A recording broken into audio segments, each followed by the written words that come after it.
Hello everyone, my name Sonam Sandhu and in this video मैं अपना sample answer show करने वाली हूँ।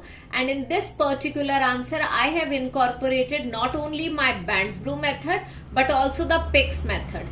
And the learners who do not know what exactly is PICS and BANDS BREW may go through my previous videos. उसमें PICS method and BANDS BREW मैंने बहुत ही अच्छी तरह डिटेल में बताया हुआ है. So basically BANDS BREW method is the one जिसमें मैंने कोहेसिव डिवाइसेस की वैरायटी को एक्सप्लेन करा है. आपको एग्जाम में जाके सोचना नहीं पड़ेगा कि कौन सा कनेक्टर यूज करना है, कौन सा कर लिया है. एक बहुत ही अच्छा मेथड बताने वाले वो यूज करना है और आपको पता होगा that you have incorporated a variety of connectors as well as the variety of sentence structures. So जो PICS method है वो sentence structure से related है and जो BANDS BREW method है वो sentence के connectors से related है. ठीक है, so without wasting further time start करते हैं. I believe you all are able to see the screen now. So we have this question here. Immigration has a huge impact on the society. कि immigration का एक बहुत ही ज्यादा impact है, huge impact है society पे. What are the main causes of immigration? कि immigration के main causes क्या हैं? And what are its effects? So clearly question को पढ़ के समझ आ गया है कि this is a problem solution essay, है ना? Problem solution essay. So first of all, जब भी मैं whenever I write my sample answer, I just make it a point, or whenever I write an essay, I just make it a point, or I can say I devote 7 minutes on the planning stage. बहुत ही जरूरी है. I just devote 7 minutes for the planning part. Why? Because planning में I'm not only deciding what I have to write in body paragraphs, as well I am focusing on the paraphrase. Okay, so I am doing the paraphrasing along with the ideas related to body paragraph 1 and body paragraph 2. So clearly the question is problem solution essay, and in this we have two main questions. ठीक है, this is question number 1 and this is question number 2. ठीक है, जिन्हें लग रहा है कि यार वीडियो को बस एंड कर लेते हैं, जल्दी जल्दी देख लेते हैं, तो कोई फायदा नहीं होगा. यार 15 मिनट की वीडियो है, पूरी वीडियो ध्यान से देखो. If you really want to score 7 above in your writing, और मे बी आप हर बार 6.5 ही लेके आ रहे हो, आपका स्कोर नहीं आ रहा, then in that case you need to do this. Okay, so here we have the question. Immigration का ह्यूज इम्पैक्ट है हमारी सोसाइटी में. इसके मेन कॉजेज क्या है कि इमिग्रेशन जो है, जैसे लोग माइग्रेट कर रहे हैं डेवलप्ड नेशंस की तरफ, तो उसका ह्यूज इम्पैक्ट है हमारी सोसाइटी के ऊपर. एक मेजर इम्पैक्ट आ रहा है. तो इसके मेन कॉजेज क्या हैं? ठीक है, इसके मेन कॉजेज क्या है इमिग्रेशन के, and what are its effects. ठीक है, मेन कॉजेज क्या है कि इमिग्रेशन क्यों हो रही है, रीजन क्या है इमिग्रेशन के, और इसके इफेक्ट्स क्या है. मतलब इमिग्रेशन अब हो तो रही है, सो फिर इससे हमारी लाइफ में क्या इफेक्ट आ रहा है, क्या प्रभाव आ रहा है. ठीक है, दैट इज इफेक्ट्स. सो जब भी कोई भी दो क्वेश्चन है एक पर्टिकुलर एसे में, एक पर्टिकुलर क्वेश्चन में, सो बॉडी पैराग्राफ 1 में आपने सिंपली फर्स्ट क्वेश्चन का आंसर करना है, एंड बॉडी पैराग्राफ 2 में you are going to answer the second question. So I believe by now you have understood the question and we need to proceed further. Okay, so first of all एक चीज जो मैं आपको बताने वाली हूँ, ये ऐसे है ही PICS and BANDS BREW method से रिलेटेड. सो मैं आपको बताऊंगी how have I incorporated PICS as well as BANDS BREW. Those who do not know कि PICS और BANDS BREW क्या है, सीरियसली वॉच द वीडियोस, आपको अच्छी तरह समझ आ जाएगा, बिकॉज इसमें मैं आपको सैंपल आंसर दिखाने वाली हूँ.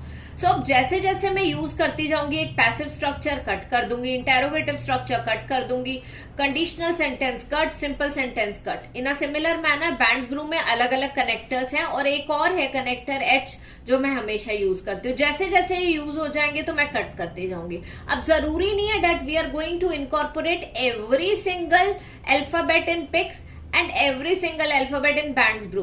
So हो सकता है कि we are going to use 90% of these, more than enough. ठीक है, स्टार्ट करते हैं ऐसे. It has been observed by many. मैं हमेशा जब भी इंट्रोडक्शन लिखती हूँ, मेरी कोशिश रहती है कि मैं पैसिव लिखूं. पैसिव स्ट्रक्चर काफी ज्यादा हेल्प करता है. ठीक है, सो बस पैसिव स्ट्रक्चर से आप लिख दो. It has been observed by many that migrating to developed nations has become an eminent trend. एक बहुत ही कॉमन ट्रेंड, फेमस ट्रेंड बन चुका है. ठीक है, इन the contemporary period. So ideally यार आप खुद देखो, पंजाब में आप किसी भी पर्सन से मिलोगे, किसी भी दूसरे पर्सन से मिलोगे, तो वो बोलेगा हाँ जी आप क्या कर रहे हो, मैं तो यहाँ पे ये कर रही हूँ, पर मैंने ना कनाडा जाना है, मैंने ना ऑस्ट्रेलिया जाना है, जाना तो कनाडा ही है, बस मैं अभी ये कर रही हूँ. So the point is every other person is going and it is becoming an eminent trend in Punjab as well as in Gujarat, है ना. गुजराती भी बहुत सारे कनाडा में जाते हैं एंड पंजाबीज भी, ठीक है. So it has been observe by many. Passive paraphrasing कर दी, दैट माइग्रेटिंग जेरंड भी यूज कर दिया, to developed nations has become an eminent trend in the contemporary period. ये एक बहुत ही एमिनेंट, बहुत ही फेमस सा ट्रेंड बन गया है मॉडर्न पीरियड में. एंड मोस्ट यंगस्टर्स, एंड से पहले कॉमा, ऑक्सफोर्ड कॉमा बोलते हैं ऐसे. Most youngsters dream of the same because of a plethora of job opportunities. अब बहुत सारे यंगस्टर्स जो है वो इस चीज का ड्रीम करते हैं. क्यों ड्रीम करते हैं? Why do they dream of migrating to developed nations? Because of a plethora of job opportunities. जब भी प्लेथोरा यूज करना है तो ऐसे आ प्लेथोरा ऑफ, और मैंने यहाँ पे बिकॉज ऑफ भी यूज कर लिया, तो मेरा पिक्स का पी हो गया, बिकॉज ऑफ हो चुका है, ठीक है. A plethora of job opportunities and improved standard of living. So दो उन्होंने कॉजेज पूछे थे, मिनिमम मेरे को 2 कॉजेज बताने होंगे, मैंने आउटलाइन कर दिया. देखो बैंड एड चाहिए, और अगर आप आउटलाइन नहीं कर रहे तो भगवान भला करे आपका. बैंड एड चाहिए तो आउटलाइन जरूर करो यार अपने आइडियाज को, ठीक है. Next, However, there are a few. अब ये ऑलरेडी इतना लेंथी सेंटेंस हो गया था, अदरवाइज मैं सेमीकोलन लगा के however करती हूँ, but it was already lengthy, that's why मैंने एक अनदर सेंटेंस बना दिया. However, there are a few implications of this ongoing culture which will be elucidated in the looming paragraphs. However, ये जो ट्रेंड है इसके कुछ implications भी हैं, मतलब कुछ इफेक्ट्स भी हैं, कुछ इम्पैक्ट भी है, जो कि मैं elucidate करूंगी, एक्सप्लेन करूंगी, elaborate करूंगी, एक्सपाउंड करूंगी in the looming paragraphs, in the subsequent paragraphs, in the coming paragraphs. Okay, so ये क्या हो गया? This is the introduction. Introduction लिखने में एक्चुअली 5 to 7 मिनट जरूर लगाया करो, क्योंकि अगर इंट्रोडक्शन अच्छे से नहीं लिखा दैट मीन्स बाकी वाले पार्ट में भी प्रॉब्लम आएगी. So just focus on introduction. Now इसके बाद है हाई स्कूल. अब मैं बॉडी पैराग्राफ 1 में क्या एक्सप्लेन करने वाली हूँ? कॉजेज, कि क्या कॉजेज है इसके, ठीक है. क्लियर होना चाहिए. Examiner is not looking forward to an essay. Examiner is not looking forward to an essay in which you have used a variety of things. Examiner ढूंढ रहा है वो चीज कि बस आपने लिखा सब कुछ प्रॉपर है and variety of sentence structure है. ऐसा नहीं होना चाहिए ये वर्ड भी यूज कर लो, वो भी, और मीनिंग आपको सारे वर्ड्स का नाम पता हो. So I never write my essays like such. I use pics and bands brew and focus करती हूँ आइडियाज पे. So high school graduates and even working professionals, यहाँ पे भी अगर हम चाहते तो लगा सकते थे, बट यहाँ जरूरत इसलिए नहीं है क्योंकि 2 ही चीजें. अगर 2 से ज्यादा हो या फिर 2 क्लॉजेज हो then we put comma before and. High school graduates and even working professionals, इसीलिए मैंने यहाँ कॉमा नहीं लगाया. So do not use comma here. High school graduates and even working professionals both look forward to a progressive future, है ना. दोनों ही देखते हैं प्रोग्रेसिव फ्यूचर के लिए. Both look forward to a progressive future. अब आइडियली ये किस तरीके का सेंटेंस है? It is just like a compound sentence, क्योंकि यहाँ पे हमने कोई कॉम्प्लेक्स स्ट्रक्चर तो यूज नहीं करा, एक शॉर्ट सा सेंटेंस यूज कर दिया. तो वेराइटी रखो, शॉर्ट भी हो एंड लॉन्ग भी हो. Next, who doesn't aspire for a well paid job and significant support from the government. So कौन नहीं एस्पायर करता? इंटेरोगेटिव स्ट्रक्चर यूज करके बता दिया कि हु डजंट एस्पायर, किसको नहीं चाहिए वेल पेड जॉब, किसको नहीं चाहिए significant support from the government? Certainly every one of us. Certainly मतलब एब्सोल्युटली, डेफिनेटली, हर किसी को चाहिए. In addition, if a person gets an opportunity of working abroad, that too in a multinational company with high remuneration. ठीक है, अब यहाँ पे मैंने कंडीशनल सेंटेंस यूज करा. देखो किस तरीके से स्ट्रक्चर यूज करा है. हाउएवर इधर आ गया, बिकॉज ऑफ पहले हो गया था, ठीक है. अब मैंने एक कंपाउंड स्ट्रक्चर भी यूज कर लिया. इन बिटवीन वेराइटी यूज करो. इंटेरोगेटिव सेंटेंस मेरा हो चुका है, ठीक है. अब high school graduates and even working professionals both look forward to a progressive future. Who doesn't aspire for a well paid, आपने पहले देख लिया. They look forward to a, ठीक है, they look forward to a progressive future. फिर question खुद ही पूछ लिया कि who doesn't aspire for a well paid job and significant support from the government. आपने क्वेश्चन पूछते पूछते ऑलरेडी अपने दोनों रीजंस दे दी कि सिग्निफिकेंट सपोर्ट भी चाहिए गवर्नमेंट से और ये भी चाहिए. Certainly every one of us, सबको चाहिए. In addition, if a person gets an opportunity of working abroad, that too in a multinational company with high remuneration, मतलब high pay scale. So in addition के बाद क्या use करा? Conditional sentence. He और she will never leave it. अगर किसी person को opportunity मिल रही है वर्क करने की अब्रॉड एंड दैट टू किसी मल्टीनेशनल कंपनी में, तो आप बताओ क्या वो person, will that person be leaving that opportunity? Never. So ये हो गया मेरा कंडीशनल सेंटेंस। ठीक है, समझ आ गया। यूजुअली मैं हमेशा बॉडी पैराग्राफ 2 की बिगिनिंग में इंटेरोगेटिव सेंटेंस ऐड करती हूँ, बस इन this particular essay while I was writing, तो मुझे लगा कि मैं यहाँ पे ऐड कर देती हूँ। सो वो कहता होता है ना, जब आप लिख रहे हो तो कभी कभार वो स्पॉन्टेनियस होता है, आपको लगता है यहाँ ऐड कर दो। So in this I have added here, otherwise in every single essay मेरा इंटेरोगेटिव स्ट्रक्चर बॉडी पैराग्राफ 2 के बिगिनिंग में आता है। ठीक है, so I have used conditional sentence as well. Variety हो रही है ना, this is what we are doing. Not only the quality of life, अब मैं एक्सप्लेन कर रही हूं उसी पॉइंट को कि क्यों, कॉजेस क्या है कि नॉट ओनली उनकी quality of life but also work life balance. जो वर्क लाइफ बैलेंस है, प्रोफेशनल एंड पर्सनल लाइफ का बैलेंस है, वो एक्सीलेंट है डेवलप्ड प्रोविंसेस में। ठीक है, not only the quality of life but also the work life balance. खाली क्वालिटी ऑफ लाइफ ही नहीं, वर्क लाइफ बैलेंस भी एक्सीलेंट है डेवलप्ड प्रोविंसेस में। 10 aid from the governing authorities, enhanced living standards and well-paying job. Thus, aid from the governing authorities, enhanced living standards and well-paying job opportunities are attributing to settling here. So, not only and but also वाला structure use हो गया अब यहाँ पे मेरा। ठीक है, what are we going to do?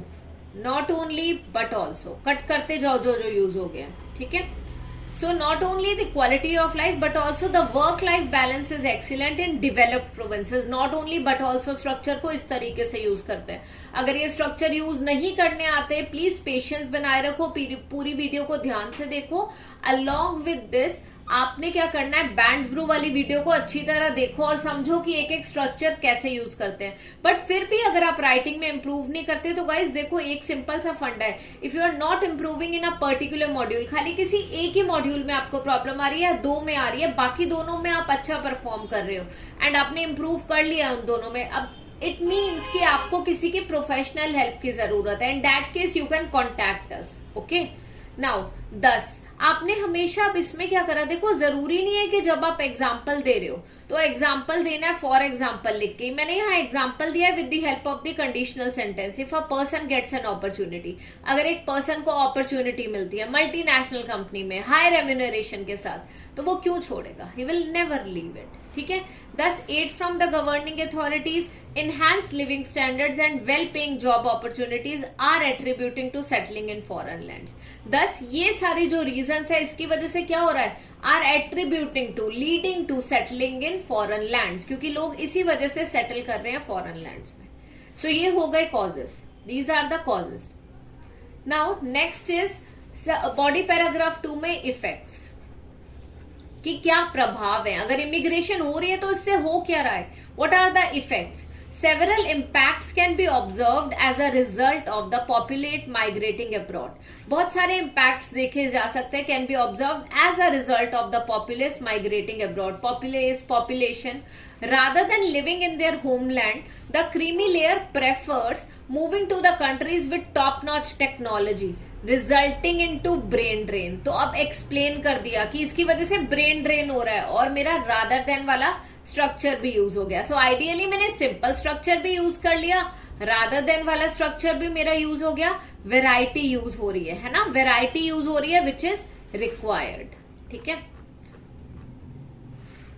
Rather than living in their homeland the creamy layer, ठीक है, the creamy layer prefers moving to the countries with top notch technology resulting into brain drain। अब brain drain को explain करूंगी to further corroborate my point, मतलब कि bolster my point, support my point, skilled laborers, technicians, toppers of schools and colleges leave their native country for an enriched experience abroad। तो वो क्या करते हैं, to further corroborate my point, ये जो skilled laborers हैं, technicians हैं, toppers of schools हैं, colleges हैं, ये अपनी नेटिव कंट्री को, they leave their native country for an enriched experience abroad, कि अब्रॉड में इन्हें एक एनरिच्ड एडजेक्टिव भी यूज कर लिया और एक्सपीरियंस के साथ। सो पॉइंट इज, आप वेराइटी यूज करोगे तो इससे क्या हेल्प मिलेगी आपको, आपका स्कोर बेटर होगा। तो not only I have use the bands brew method and picks, but also the lexical resources in order to increase the band score. So that's what I have done.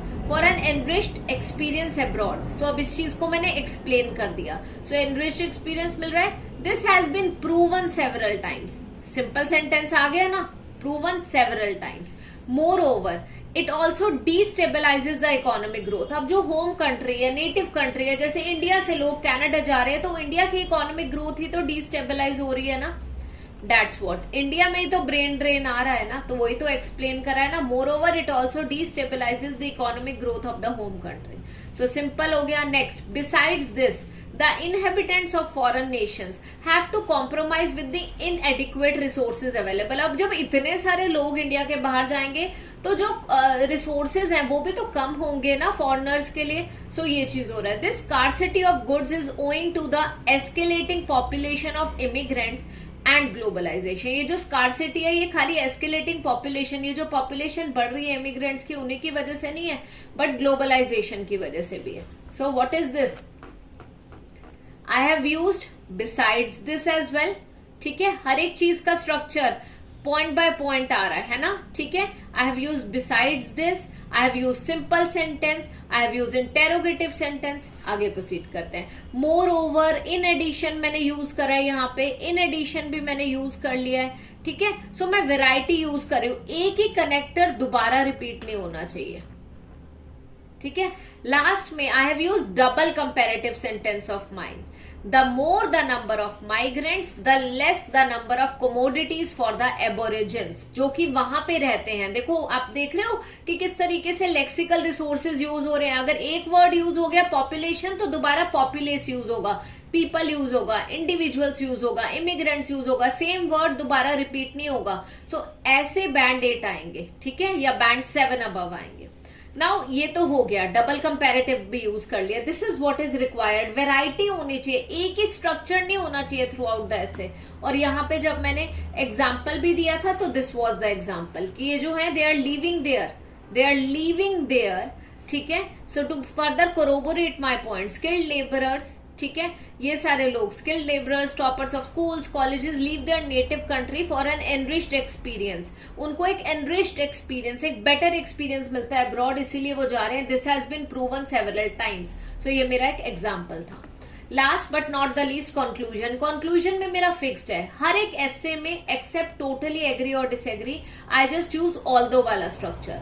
In conclusion, although this present trend, although के बाद comma नहीं आता, first clause के बाद आता है. Although this present trend of moving abroad is due to भी use हो गया, is due to the requirement of improved lifestyle. Although this present trend of moving abroad is due to the requirement of improved lifestyle, it is deteriorating the financial growth of the native land owing to the dearth of talented individuals. So क्या हो रहा है? Financial growth कम हो रही है. क्यों हो रही है? क्योंकि डर्थ है, लैक है टैलेंटेड इंडिविजुअल्स का. So now I have used although as well, I have used due to as well. So खाली 2-3 बचे, कोई इश्यू नहीं है, बट अदरवाइज वेराइटी शो करी है. So this is the way I wrote in the exam and I can say you just need to start writing like this. But for writing and speaking you actually need someone to guide you, someone to assess you, someone to tell you your mistakes. So grammar okay हुए है, ideas हैं, सब कुछ. आपको चारों factors पे focus करना है. Task response, coherence and cohesion, lexical resources and GRA. Then only you will score, you will get your desired band score. So that's what you need to do guys. I hope आपको ये pics and bands Bru वाला ऐसे अच्छी तरह समझ आ गया होगा. Please share this video with as many aspirants, as many aspirants as possible. I know many of you are looking forward to move abroad, so please share it with every other person who is looking forward to the same thing. And I'm going to see you in the next video of mine. Please video ध्यान से दोबारा देख लेना, note करो points, जो भी आपको लगता है नोट्स बनाओ. It will help you guys a lot. Bye bye for today. I see you in the next video.